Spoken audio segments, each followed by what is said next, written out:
Prince Harry's desire to fit in like a regular bloke may have made him an ideal fit for a life in the US, a royal author has claimed. Christopher Anderson, author of Brothers and Wives, Inside the Private Lives of William, Kate, Harry, and Meghan, also noted the Duke of Sussex may not have been the first member of his family to look at the US as a possible new beginning. He told Vanity Fair, "Harry always seemed an ideal fit for life in America, and his marriage to Meghan sealed the deal.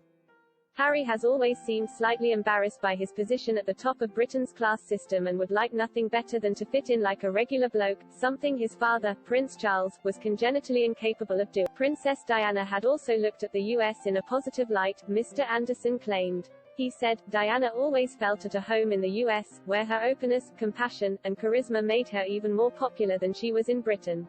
Prince Harry was born third in line to the throne in the royal family but longed to live a more normal life than his fellow members of the firm. Appearing in May on the Me You Can't See, the Apple TV Plus series he co-created, Harry said, "I always wanted to be normal. As opposed to being Prince Harry, just being Harry." During his 20s, he found normalcy in the military, when he felt a soldier first and a royal second, according to royal biographer Duncan Larcombe. Citing a senior royal source, Mr. Larcombe wrote in his 2017 book Prince Harry, The Inside Story, "Harry may have accepted he was a royal, but as far as he was concerned, his military career had nothing whatsoever to do with his accident of birth." Being a prince and being an officer in the British Army were, in Harry's mind, two totally separate entities. This was one of the main reasons a military career was so appealing to Harry. As an officer, he could be normal. His grandmother may have been the head of the armed forces, but this didn't make a jot of difference in his mind. He was a soldier first, and a royal. The Duke of Sussex was in the army for 10 years and served 2 tours in Afghanistan. He eventually left the armed forces in 2015 to take on full-time duties in the firm, but made the support of veterans and service personnel one of the cornerstones of his work. Harry remained a prominent member of the firm until he stepped down with Meghan as senior royal at the end of March 2020. A few days prior, the Sussexes had traveled from British Columbia, where they had been since mid-November 2019, to California, to start their new life as non-working royals.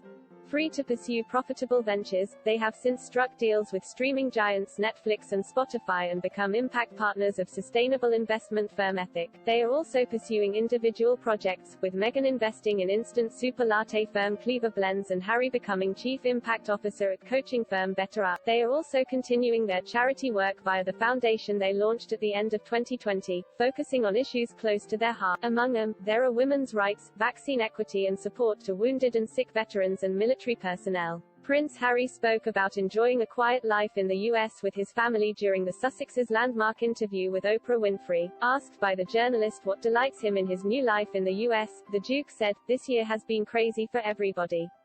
But to have outdoor space where I can go for walks with Archie, and we can go for walks as a family and with the dogs, and we can go on hikes, we'll go down to the beach, which is so close, all of these things are just. I guess, the highlight for me is sticking him on the back of the bicycle in his little baby seat and taking him on these bike rides, which is something I was never able to do when I was young. I can see him on the back and he's got his arms out and he's like, woo, chatting, going, palm tree, house, and all this sort of stuff."